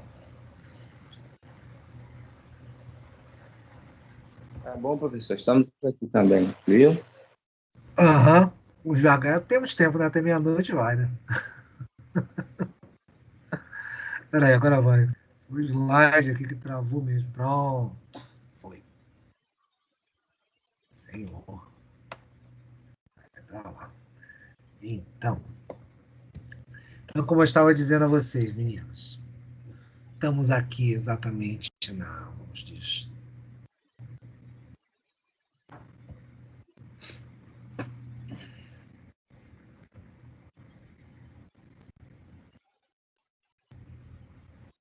como eu disse a vocês, temos o ensaio toxicológico, né? Então você pode fazer via modelo computacional isso aí, pode ser in vitro, exatamente, porque você pode também ter a questão de você ter o quê? Trabalhar com células, com tecidos, ex vivo, exatamente porque eu posso trabalhar com outros modelos vivos em função disso aí, a gente chama exatamente de inóculos, tá bom? Então eu posso usar organismos vivos e injetar Então, tem várias formas de fazer testes antes de chegar diretamente, por exemplo, ao próprio indivíduo. E isso aí também vai depender também de cada uma das patologias. Trabalhar com tecidos específicos, neoplásicos, de cânceres, posso trabalhar com estruturas histológicas previamente montadas para fazer esses testes. Então, são várias coisas aí que a gente pode destinar esse processo. Nesses ensaios clínicos, sempre você vai ver o quê? A questão da eficácia e segurança. Sempre esses eventos vão ser importantes exatamente para você poder o quê? Avaliar, fazer exatamente o quê? O estudo dessas fases clínicas do próprio fármaco. E isso vai ser importante porque, com isso, o que vai acontecer? Você vai poder avaliar a questão da inclusão, exclusão das populações. O que significa inclusão e exclusão de população amostral? Eu tenho uma determinada amostra de pacientes, de repente, se ela se mostra criteriosa para poder trabalhar. Às vezes, vamos dizer, o indivíduo abandona o teste, então, e com isso, o teste fica defasado. Então, você abandona determinada população e parte para outra. Você escolhe outro grupo de indivíduos. A questão dos desfechos, ou seja, o que você tem exatamente como reações, o que seria significativo disso aí. Você eleger os grupos controles, ou seja, pacientes os quais vão ser exatamente seu padrão de comparação. Você tem que ter um padrão de comparação para isso aí. Controle positivo, controle negativo. A ideia é exatamente isso aí. Quem você deu placebo, ou seja, não deu fármaco, quem você deu fármaco, tudo isso aí. O que a gente chama de manutenção do cegamento da pesquisa. O que é cegamento? É aquela chamada, aqueles estudos que eles chamam de cego e duplo cego. Ou seja, o paciente você não sabe o que você não sabe, o que você está administrando, e nem o paciente sabe o que está tomando. Ou seja, você recebe apenas os tubos e aplica. Ou então você sabe o que você está administrando e o paciente não é comunicado. Então, simplesmente tudo isso é previsto. Esses são testes exatamente para isso aí. Porque isso é importante, né? Porque acaba influenciando também o indivíduo, às vezes, o paciente saber que tem ou não tem determinado tipo de coisa. Então, você não avisa ele. Essa seria a grande questão. Você deixa a coisa transcorrer um pouco mais naturalmente. E é claro, a questão geográfica, a questão, obviamente, da quantidade de indivíduos. Quanto mais indivíduos, melhor, que certamente você vai ter mais variantes em função disso aí. Isso aqui, exatamente o que eu falei para vocês, é aquela pequena passagem que eu vou dar naqueles eventos todos que eu falei lá nas aulas anteriores, que é exatamente fase 1, 2, 3 e 4. Então, lembre sempre que a fase 1, você estabelece a segurança, obviamente, a tolerância do fármaco, ou seja, lembre que tolerância é questão de resposta, que às vezes o indivíduo responde ou não àquele determinado tipo de fármaco. Então, você vai ter uma pequena subdivisão disso aí, que é a 1A, onde você tem a administração em doses um pouco mais baixas, e na 1B você vai ter o quê? Repetidas doses aí, ou seja, você vai ter uma posologia, a forma de administração aí definida nisso. São poucos participantes, geralmente você vai escolher de 20 a 100 participantes, e por um período em torno de alguns meses, levando inclusive a uns 3 anos, em média, para essa fase 1. Já na fase 2, vocês vão ter o quê? Vocês vão ter a questão de você ter o quê? Umas centenas aí de participantes, tá bom? Então o grupo já aumenta em função disso. Com isso, você vai poder, mais eficaz, exatamente poder fazer um espaçamento dessas doses, ou seja, a posologia, né? Às vezes você escolhe de 4 horas, daqui a pouco você quer dar em 12 horas. E é claro, para isso, tem aquela história que eu falei para vocês, ó, que eu chamo de ensaio cego e duplo cego. Cego é quando você sabe o que está administrando e o paciente não. Duplo cego, quando você não sabe o que está administrando, muito menos o paciente. Os tubos já vêm todos lá rotulados, já vêm todos identificados, tudo na tabela, e simplesmente entrega a você e você administra. Então você compara isso exatamente com o quê? Com o placebo. Placebo, para quem não sabe, exatamente, você não tem o fármaco, você está injetando alguma coisa no indivíduo, o indivíduo acha que tem exatamente o fármaco, mas ele não tem ideia que faz parte do grupo placebo, e faz comparações também com esses grupos placebo e também outras terapias existentes, né? Ou seja, digamos, o cara está testando um novo analgésico, você compara com os outros analgésicos do mercado. Então, você faz esse tipo de comparação. Você tem... Opa, pulei ali. Você tem a fase 3, em que você exatamente já envolve uma grande quantidade, estamos falando de milhares de pacientes nessa história. Estamos falando exatamente de testes que a gente chama de multicêntricos, ou seja, multicêntricos é porque você usa o quê? Vários grupos ao mesmo tempo. a gente chama de multicêntrico em função disso aí. São tipos de estudo estatístico, tá? Tudo isso aí, multicêntrico, duplo cego, são formas estatísticas para você poder avaliar. Você certamente tem o quê? Avalia quais vão ser os grupos, os desfechos, né? Mais relevantes, ou seja, vamos dizer, a população indicou que tem dor de cabeça, a população indicou que a população que tomou o remédio de 8 a 8 horas foi um tempo eficaz. Então, esses seriam os desfechos. Mas só que você faz uma análise mais aprofundada. Você avalia o quê? Plasma do indivíduo, faz uma bioquímica dele, você faz exatamente o quê? Outros parâmetros começam a ser comparados em função disso aí. Mais longo? Bem mais longo. As fases 3 geralmente duram aí 4 anos para isso aí. Tá vendo, Luciano, como vamos dizer, a vacina nem é um método muito para a gente poder avaliar, porque demora bastante isso, né? Então, e é claro, a fase do registro. Pois é. Isso aí, você vê como o protocolo exige. Isso tudo tá até um parênteses, Luciano, dando tudo certo. Vamos dizer que não deu nenhuma confusão, de repente não descongelou o material, de repente um problema no período de tempo para entregar, uma parte da população desistiu. Tem ainda esses eventos que podem acontecer, né? Que chama de viés do estudo, né? São exatamente coisas que, de repente, você espera e pode acontecer. Então, tudo isso ainda tem esses detalhes que não pode acontecer. Isso é tudo redondinho, bonitinho, nada dando errado. Dura isso aí o tempo todo. Mas vamos embora. Então, tudo isso aí ainda tem a questão do registro, né? Que aí você começa a avaliar e, é claro, depois você cai para a fase 4, que é exatamente a pós-comercialização, a questão da farmacovigilância. Lembra aquela história? Determinado fármaco foi retirado do mercado. Você tem exatamente um exemplo como esse aqui. Esses dois fármacos, o Vioxx e o Xigris. O Vioxx, ele é interessante... Peraí, deixa eu ver se tem alguém aqui na... Não tem. O Vioxx é interessante porque quando ele apareceu, ele era um anti-inflamatório, tá bom? Esse anti-inflamatório, o que acontece? Ele, na época, ele era o que a gente chamava de uma droga, tá bom?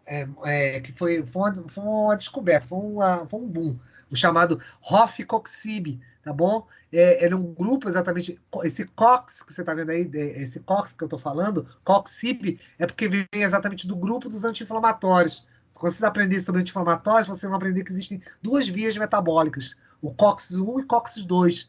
Tem uma série de eventos metabólicos que vão acontecer aí. Eles entram exatamente nas substâncias conhecidas como prostaglandinas, que tem vários impactos no organismo. Então, ele foi muito importante. Porém, teve um pequenininho detalhe.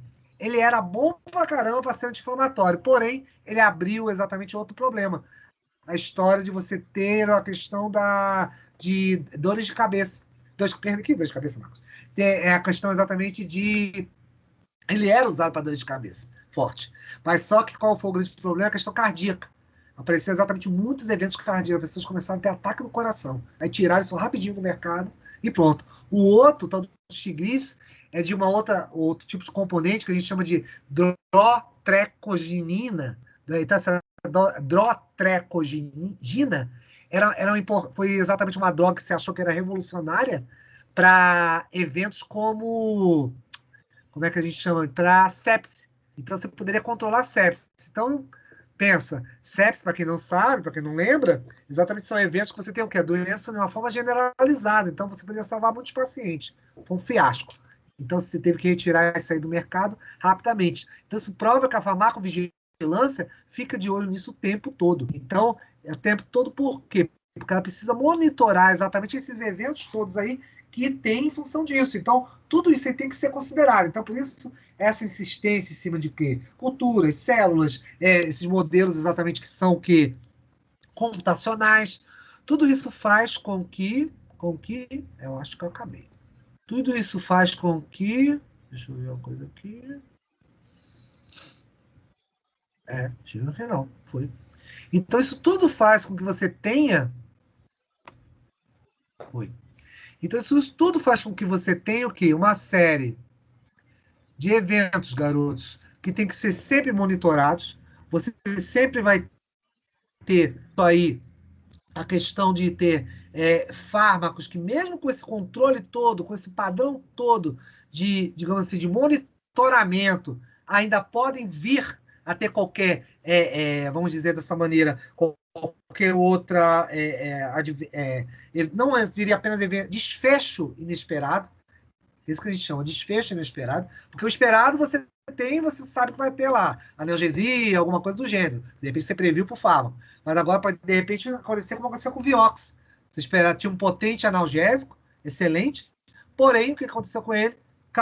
Aumentou a estatística para o quê? Ataques cardíacos, em virtude disso aí. Dúvidas, perguntinhas, curiosidades, etc, etc? Querem falar, meninos? Tudo certo? Então tá bom. Vamos lá, meninos. Lembrem-se para olharem daqui para segunda-feira lá no AVA, tá? Eu vou deixar lá uma atividade, eu vou escrever como segunda avaliação, tá bom? Parcial. Eu vou deixar isso aí lá para vocês disponível, tá bom? E eu quero que vocês respondam isso. Eu vou entregar lá para vocês. Isso agora, estamos no dia 16. Vou dar um prazo aí para vocês. Vamos lá, quando vocês encontrarem com a história, para depois dizer, não respondi, não tive tempo. Pronto. Eu quero isso pronto até dia 30. Então, até dia 30 de abril, tem que estar pronta a atividade que eu vou colocar lá para vocês. Tá? Então, senhores, por favor, preencherem o que eu fizer lá, me mandem. Provavelmente vai ser no estilo Google Forms, sem maiores problemas. Vocês me enviam, vão valer os 1.500 pontos. Caso eu precise, vou fazer o mesmo sistema que eu fiz no semestre, na unidade anterior. Vou pegar 500 pontos. Você vai dar lá por causa de Páscoa. Não vai dar por causa de Páscoa, nem nada disso.